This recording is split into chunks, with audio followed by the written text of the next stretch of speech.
अस्सलाम वालेकुम। बहुत आसान तरीके से आज हम मैथ्स का एक्सरसाइज 17.2 करने जा रहे हैं। उम्मीद करती हूँ कि आपको समझ में आएगा। चलें शुरू करते हैं, ठीक है। औज़ुबिल्लाहिमिनश्शैतानिर्रजीम बिस्मिल्लाहिर्रहमानिर्रहीम। अल्लाह की पाक ज़ात के नाम से जो बड़ा मेहरबान और निहायत रहम करने वाला है। एचएस मैथ्स में दिल की गहराइयों से आप सबको खुशामदीद कहती हूँ। उम्मीद करती हूँ अल्लाह की पाक ज़ात की रहमत करम और फजल से आप सब खैर और आफियत से होंगे। अल्लाह ताला आप सबको और हम सबको हर तरह की छोटी बड़ी बीमारियों से महफूज रखे और अपनी ज़ुबान में रखे। आमीन सुमा आमीन। मेरे साथ मिलकर एक मरतबा दुरूद पाक पढ़ लें, सल्लल्लाहु अलैहि या मुहम्मदुन नूरुम मिन नूरिल्लाह। अगर अब तक आपने मेरे चैनल को सब्सक्राइब नहीं किया तो प्लीज़ इस चैनल को सब्सक्राइब कर लें ताकि मेरी आने वाली वीडियोस आप तक बआसानी पहुंच सके, और जिस हद तक हो सके इस लिंक को शेयर करें ताकि ज़्यादा से ज़्यादा बच्चे इससे फ़ायदा हासिल कर सकें। अपना फीडबैक ज़रूर दें। बेटा थंबनेल देख के आपको अंदाज़ा हो गया होगा कि आज हम एक्सरसाइज 17.2 के क्वेश्चंस करेंगे इंशाअल्लाह ताला। देखते हैं हम कौन कौन से सवाल इस वीडियो में कवर करते हैं। तो क्वेश्चन नंबर 1 जैसे आपने देख लिया होगा अभी पिक्चर में, क्वेश्चन नंबर 1 करने के लिए हमें 4 बातों का मालूम होना बहुत ज़रूरी है। सही है। पहला मैं आपको डिटेल एक्सप्लेन कर रही हूँ। अगर आपने ये जो मैंने आपको सवाल सॉल्व करने से पहले जो मैं आपको बता रही हूँ, अगर आपने ये लर्न कर लिया, you can definitely be able to solve all the questions of this exercise इंशाल्लाह। सबसे पहले अगर मैं आपको बताऊँ डिसजॉइंट सेट क्या होते हैं। सही है। ये टाइप्स ऑफ वो हैं सेट्स, ठीक है। उसमें से एक टाइप है डिसजॉइंट सेट। मैं आपको बिल्कुल आसान लफ्ज़ों में बताऊंगी, कोई डेफिनेशन नहीं लिखवा रही, कुछ भी नहीं, बिल्कुल छोटे से छोटे लफ्ज़ों में अगर मैं आपको बोलूँ नो कॉमन एलिमेंट्स।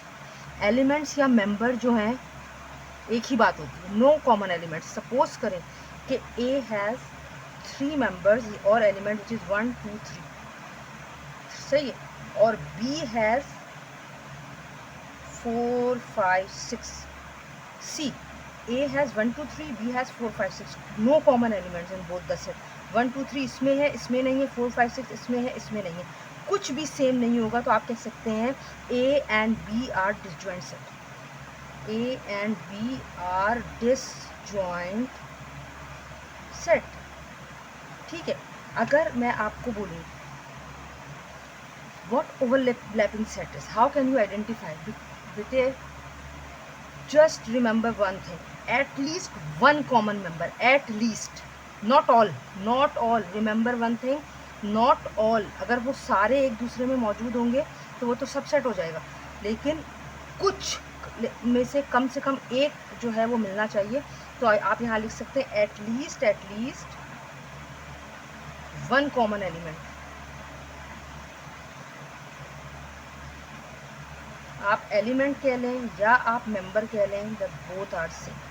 सही। सपोज करें ए के पास 1 4 6 7 और बी हैज़ 6 7 8 9। यहाँ 6 और 7 मैंने कहा है कम से कम एक। सही है। अगर सपोज करें यहाँ 7 नहीं होता, 6 होता तो एक हो गया, 6 और 7 2 हो गए कम से कम। लेकिन यहाँ पे भी कुछ बचने चाहिए और यहाँ पे भी कुछ बचने चाहिए, ये ना हो दोनों एक जैसे हो जाए। अगर ये एक दूसरे से टकरा रहे मतलब सेम है तो ए और बी जो है वो ओवरलैप है। A and B are overlapping set. ठीक है। आप बोल सकते हैं, आपने याद क्या करना है ओवरलैपिंग का, एटलीस्ट वन कॉमन एलिमेंट, बस खत्म। अच्छा, नंबर 3 एग्जॉस्टिव सेट्स क्या होते हैं, यानी कुछ एलिमेंट्स जो हैं सेट के, कुछ एलिमेंट्स या मेंबर जो हैं वो सेम होंगे यानी कॉमन होंगे, और वो यूनिवर्सल से आए होंगे, वो यूनिवर्सल से आए होंगे। जैसे सपोज करें आपके पास एक सेट है यूनिवर्सल सेट जिसमें 1 2 3 4 5 6, और एक सेट है आपका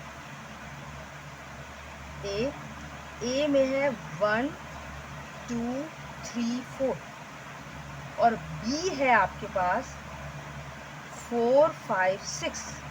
देखिए कुछ मतलब 4 जो है दोनों में मौजूद है और ये दोनों सेट यूनिवर्सल में मौजूद है। सही है। यूनिवर्सल से ही आए हैं। यूनिवर्सल से आपने 1 2 3 4 निकाला सेट ए का, और बी में निकाले 4 5 6, तो कुछ सेम है, यानी 4 इसमें सेम है, तो ये एग्जॉस्टिव सेल कहलाएंगे।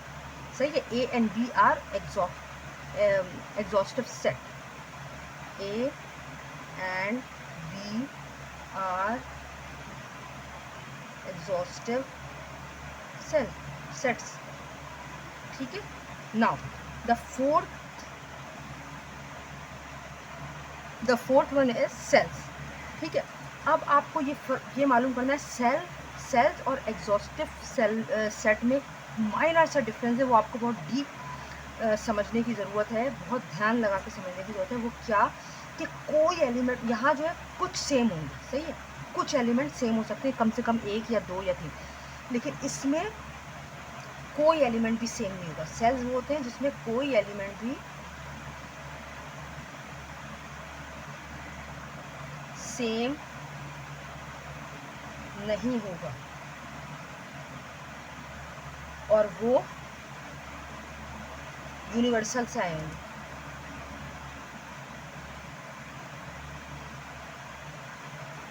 इसी सवाल ऊपर वाले एग्जॉस्टिव सेट में से निकाल लेते हैं। जैसे यूनिवर्सल था 1 2 3 4 5 6, अगर मैं आपको कहूँ कि ए में 1 2 3 4 और बी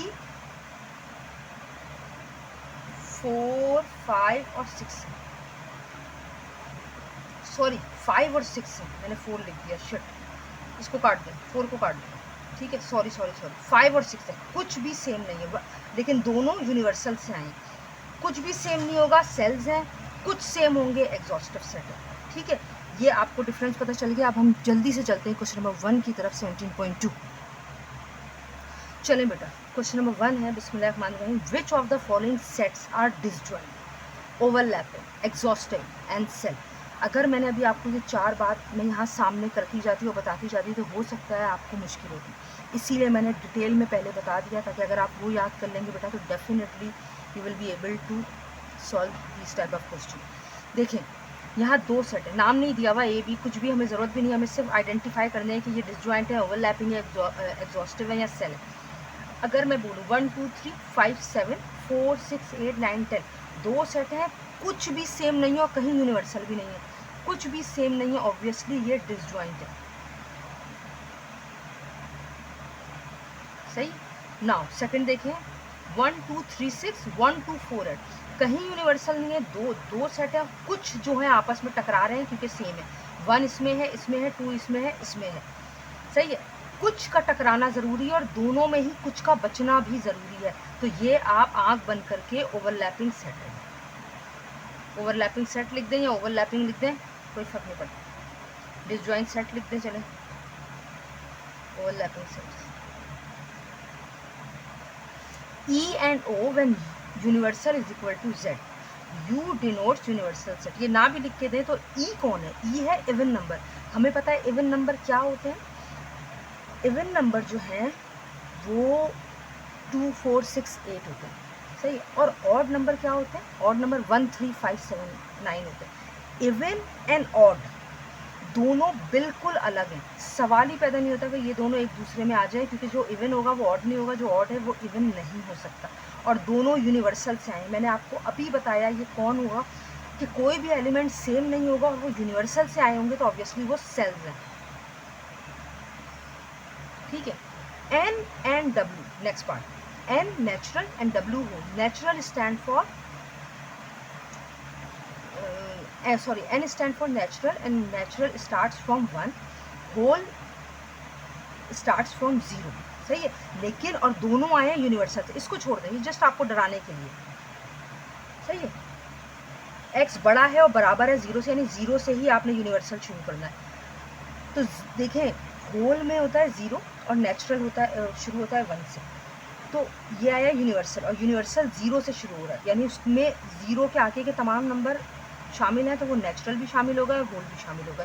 तो आई यूनिवर्सल से हैं और कुछ एलिमेंट सेम हैं, जैसे 1 जैसे 2 जैसे 3, तो ये आपका क्या होगा, एग्जॉस्टिव।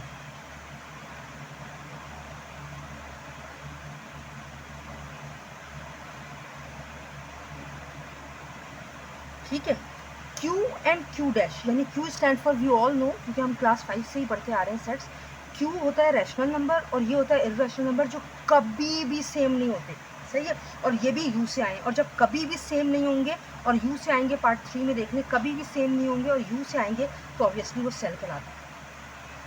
बेटा एक एक नंबर मायने रखता है, एक एक नंबर, ये MCQs में आते हैं, तो you must have to know each and every types of set, ठीक है। Now moving to question number 2।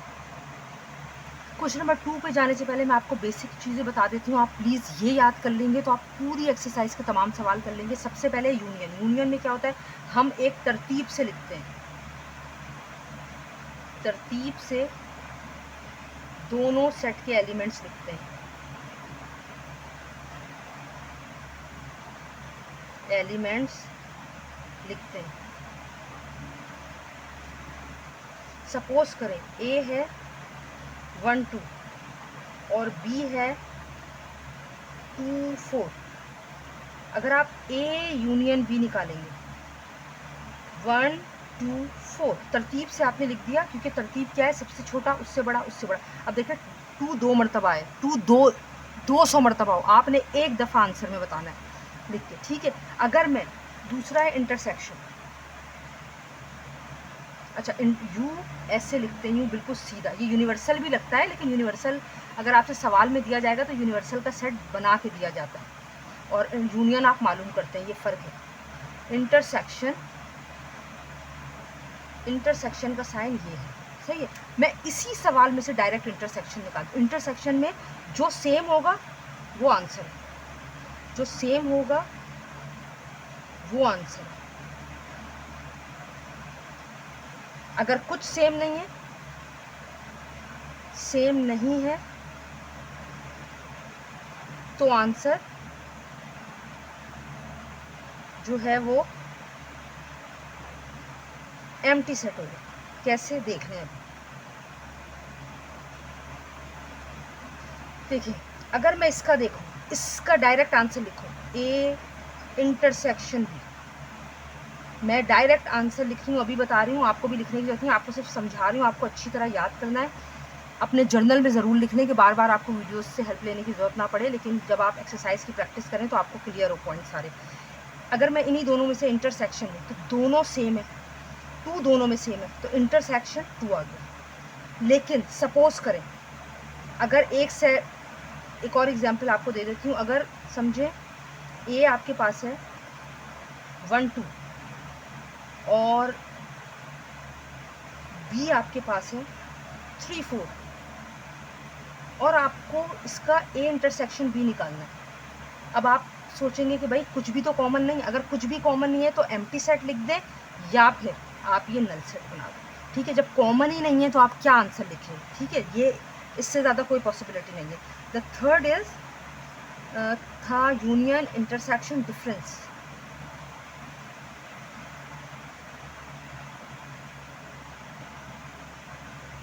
एक है डिफरेंस, डिफरेंस कहते हैं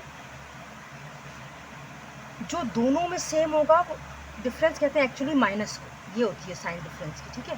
मैं अभी आपको बता देती हूँ, सॉरी मुझे साइन लगानी चाहिए थी पहले। जो दोनों में सेम हो, जो दोनों में सेम होगा वो काट देंगे, आंसर वो होगा जो फर्स्ट ब्रैकेट में बचेगा। इसको ब्लैक से इसलिए लिख रही हूँ कि आपको याद रहे, जो फर्स्ट ब्रैकेट में बचेगा, ठीक है, ये डिफरेंस हो गया। कैसे देख लें, A is equal to 1 2 3 4, B is equal to 1 2 6 7,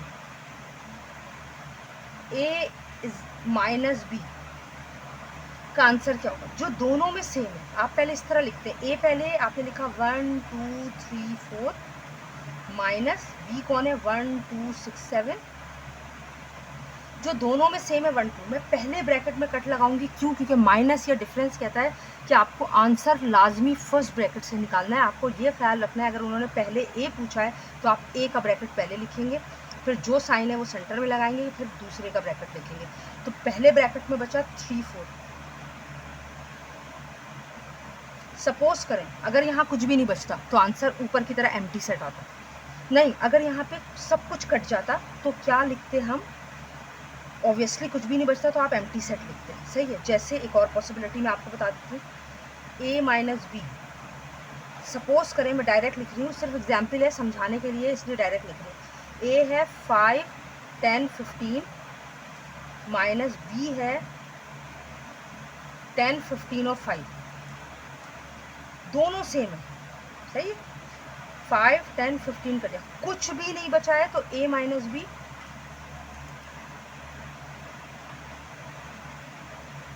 empty है। सही है। और एक और पॉसिबिलिटी, अगर a माइनस बी आप इस तरह मालूम कर रहे हैं कि एक है 5 और 10 माइनस बी है 15 और 20, कुछ भी नहीं है, क्या काटे? ना सब कट रहा है ना कुछ कट रहा है, तो आंसर हमेशा एज इट इज़ पहला ब्रैकेट लिख देंगे, क्योंकि रूल यही है कि आंसर आपने पहले ब्रैकेट से निकालना है। तो पहला ब्रैकेट में जो लिखा हुआ है वो एज इट इज़ लिख दें, इसके अलावा डिफरेंस की कोई पॉसिबिलिटी नहीं है। सही है। ये वैसे आप कह सकते हैं ये ऑपरेशन ऑफ सेट्स है, यूनियन, इंटरसेक्शन, डिफरेंस, एक है कॉम्प्लीमेंट। कॉम्प्लीमेंट कर लेते हैं। चले अब है कॉम्प्लीमेंट। कॉम्प्लीमेंट कैसे मालूम करते हैं? सपोज करें जब भी आपको कॉम्प्लीमेंट का सवाल दिया जाएगा, पहले मैं बता दूँ, यूनिवर्सल हमेशा मौजूद होगा, सवाल में मौजूद होगा। ठीक है। कॉम्प्लीमेंट डिफरेंस मालूम करने के लिए। दूसरी बात, हमेशा यूनिवर्सल से माइनस होगा, यानी यू पहले, यानी यूनिवर्सल पहले लिखेंगे। कैसे अभी मैं आपको बता दूंगी, आपको क्लियर हो जाएगा। ये 2 पॉइंट हो गए। हमेशा सवाल में यूनिवर्सल मौजूद होगा। दूसरी बात कि हमेशा यूनियन से माइनस होगा। तीसरी बात क्या करेंगे अब? सपोज करें, और रूल वही होगा, जो पहले ब्रैकेट में बचेगा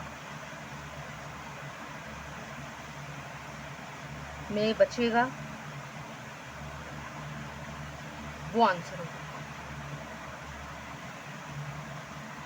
सही है। कैसे? सपोज करें ये रहा यूनिवर्सल, यूनिवर्सल है, छोटे छोटे लिखूंगी ताकि आपको जल्दी से समझाना मकसद है। 3 4, ए है 2 3 4। सही है। अब आपको मालूम करना है, ए दिया हुआ है, आपको मालूम करना है ए डैश। आपने ए डैश की हेडिंग डाली, ए डैश लिखेंगे आप, या कॉम्प्लीमेंट ऑफ ए। यू हमेशा दिया होगा, मैंने आपको बता दिया, यू से माइनस होगा क्योंकि हमेशा बड़े नंबर से मालूम करेंगे, तो बड़ा ये है जिसमें से कुछ आगे ए को दिए हुए। माइनस ए, अगर ये बी डैश होता है U minus B, C dash होता है U minus C, D dash होता है यू हमेशा यूनिवर्सल बड़ा है, यूनिवर्सल पहले लिखेंगे। अब यू कौन है? यू के तमाम मेंबर लिख लें, 1 2 3 4, माइनस ए कौन है? 2 3 4। और माइनस का भी मैंने पीछे बताया, सेम आपका मेथड है, 1 2 3 4, यानी कि क्या सेम आ रहा है? 2 3 4। पहले में मैं कट लगाऊंगी, आप चाहे इसमें भी लगाएं, लेकिन इतना गंदा करने की जरूरत नहीं है। जो पहले ब्रैकेट में बच गया वो आंसर है 1, ए डैश का आंसर है। अगर आपका ए डैश का आंसर 1 आया है, अगर कुछ बच गया है तो वो लिख देंगे, अगर सब कुछ कट गए हैं तो एम्प्टी सेट है। ठीक है। और अगर कुछ भी नहीं कट रहा तो एज इट इज़ पहला ब्रैकेट लिख दें। सही है, क्योंकि रूल ये माइनस वाले अप्लाई होंगे। ठीक है, कॉम्प्लीमेंट में। अब एक फाइनल है, वो है डेल्टा, या साइमेट्रिक डिफरेंस कह सकते हैं आप।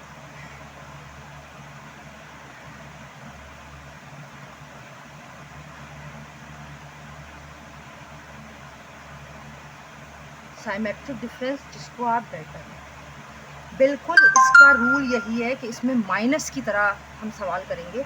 कैसे? माइनस और साइमेट्रिक डिफरेंस में, यानी डेल्टा में सिर्फ इतना सा फ़र्क है कि जब आप माइनस करते हैं तो आप फर्स्ट ब्रैकेट का आंसर लिखते हैं। सही है। लेकिन आप जब डेल्टा मालूम करेंगे तो दोनों ब्रैकेट में कटा हुआ कटने के बाद जो बचा हुआ आंसर है वो लिखेंगे। कैसे, मैं आपको बता देती हूँ।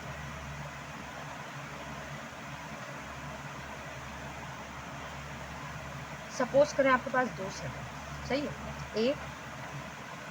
ए कौन है भाई, समझे 1 2 3 4 5, और आपके पास है बी डैश, सॉरी बी है 1 3 5 7 9। सपोज कर आपको मालूम करना है ए डेल्टा बी, ठीक है। अब आपने लिखा ए डेल्टा बी, यहाँ लिखा मैंने इसलिए नहीं कि वो माइनस के ही रूल अप्लाई होंगे। जो दोनों माइनस करने के बाद, चलें लिख देती हूँ, माइनस करने के बाद जो दोनों ब्रैकेट में बच जाएगा वो आंसर है। जो दोनों ब्रैकेट में बच जाए वो आंसर होगा, ठीक है। अब कैसे देख लें, ए पहले है तो ऑब्वियसली 1 2 3 4 5। देखो बेटा बीच में यूनियन है, आप यूनियन लगाएं, इंटरसेक्शन है इंटरसेक्शन लगाएं, माइनस है माइनस लगाएं, डेल्टा है तो ऑब्वियसली डेल्टा लगाएं। बी कौन है 1 3 5 7 9, 1 3 5 7 9। अब कौन कटा, 1 2 3, अच्छा 1 दोनों में सेम है तो मैं दोनों में काटूंगी क्योंकि आंसर डेल्टा में दोनों से निकालना है। 2 नहीं है, 3 दोनों में 3 काट लिया, 5 दोनों में। अब पहले ब्रैकेट से शुरू करेंगे, 2 बचा, 4 बचा, सेकंड में 7 बचा, 9 बचा, ये आपका डेल्टा हो गया। चलें अब हम शुरू कर रहे हैं एक्सरसाइज 17.1 का क्वेश्चन नंबर 2। चलें बेटा हमने क्वेश्चन नंबर 2 शुरू किया है, अल्लाह का नाम लेकर शुरू करते हैं। मैंने ये कुछ आपके लिए करके रखा है क्योंकि जब वीडियो बहुत ज़्यादा लेंदी हो जाती है तो फिर आप भी बोर हो जाते हैं, हमारे लिए भी काफ़ी मुश्किल होती है। तो मैंने आप टाइम सेव करने के लिए कुछ चीज़ें लिखी हुई हैं, लेकिन ऐसा कुछ नहीं है जो आपको समझ में नहीं आएगा। इंशाल्लाह ताला मैं अभी आपको बता रही हूँ, आप देखें, बहुत बहुत बहुत आसान है। कैसे करना है, if A is equal to 1 2 3 4 5 6 and B is equal to 2 4 6 8 10। आपको ए यूनियन भी मालूम करना है, बी इंटरसेक्शन ए मालूम करना है, ए माइनस बी माइनस ए और ए डेल्टा बी। मैंने अभी आपको पीछे डिटेल में बता दिया यूनियन कैसे फाइंड होगा, इंटरसेक्शन कैसे होगा, माइनस कैसे होगा और डेल्टा कैसे होगा। ये चारों मैंने अल्हम्दुलिल्लाह आपको बताएं। तो चलें शुरू करते हैं। ए यूनियन बी बोला है, लिखने का तरीका जितना नीट और खूबसूरत आप काम करेंगे उतना ज़्यादा नंबर आपको इंशाल्लाह मिलेगा। ए यूनियन बी, ए पहले ए है, ए के एलिमेंट लिखे, यूनियन है यूनियन की साइन लगाई, बी के एलिमेंट लिख दिए। अब यूनियन में आपको याद होगा कि आपके टीचर ने आपको क्या बताया, आपके टीचर ने आपको बताया भाई तरतीब से लिख दो। सबसे छोटा है 1, 1 से बड़ा है 2, क्योंकि 2 दोनों में है, चाहे दोनों में हो 50 मरतबा एक दफ़ा लिखेंगे। 2 से बड़ा है 3, देन 4, देन 5, देन 6। गौर करें 7 नहीं है, तो ज़रा थोड़ा ठहर के ध्यान से करना है। 6 के बाद 7 नहीं है, 8 के बाद 9 नहीं है, 10। ये आपका यूनियन आ गया। इंटरसेक्शन देखें, बी इंटरसेक्शन ए 2 4 6 8 10। क्यों लिखा मैंने, क्योंकि पहले बी है। जब पहले बी है तो ऑब्वियसली आप पहले बी मालूम करेंगे, और बी क्या है, इंटरसेक्शन में हम क्या लिखते हैं, जो दोनों में सेम हो। दोनों में 2 है, दोनों में 4 है, दोनों में 6 है। नाउ ए माइनस बी में मैंने आपको कहा है जो दोनों में सेम होगा वो काट दें, और पहले ब्रैकेट में जो बचेगा आंसर, दोनों में 2 है, दोनों में 4 है, दोनों में 6 है। यहाँ क्या बच रहा है, दूसरे ब्रैकेट में हमें कोई लेना देना नहीं है, पहले ब्रैकेट में बच रहा है 1 और 3, ठीक है। अब b माइनस ए में आ जाए तो पहले b लिखा फिर a लिखा है। b में ऑब्वियसली क्या सेम है, 2 और 4 सेम है, 2 सेम है, 4 सेम है, और अच्छा यहाँ 2 भी कटा है, सॉरी 2 कटा है, 4 कटा था और 6 कटा था, और यहाँ पे भी ऑब्वियसली 2 4 और 6 कटेगा, तो यहाँ बचेगा 8 जो पहले ब्रैकेट में बचा, और 10। सही है। अच्छा a माइनस बी में हमने ये जो काटा है ऊपर, 1 मिनट मैं देख लूँ पहले, दोनों में 2 सेम था, 4 सेम था और 6 सेम था, तो आंसर 1 और 3 नहीं बचा, आंसर 1 3 और 5 बचा है। मैं माजरत चाहती हूँ। b माइनस ए में देखें 2 कटा है, ठीक है, 4 कटा है, ठीक है, 6 कटा है, 8 और 10 आंसर आएगा। डेल्टा में क्या फ़र्क है, जो दोनों में सेम है वो काट दें। 2 इधर कटा, 2 इधर कटा, 4 इधर कटा, 4 इधर कटा, 6 इधर कटा, 6। अब हमें तरतीब से लिखना है। तो पहले ब्रैकेट में 1, 3 और 5 बचे और दूसरे सेट में 8 और 10 बचे और ये हमारा आंसर है। क्वेश्चन नंबर 1 और क्वेश्चन नंबर 2 मैंने आपको डिटेल समझा दिया है। उम्मीद करती हूँ आपको समझ में आया होगा। अपनी फीडबैक से मुझे ज़रूर आगाह कीजिएगा, अपनी दुआओं में मुझे याद रखिएगा। मेरे चैनल की तरक्की के लिए दुआ कीजिएगा। नेक्स्ट वीडियो में क्वेश्चन नंबर 3 के साथ इंशाल्लाह हाजिर होंगे। अल्लाह हाफ़िज़।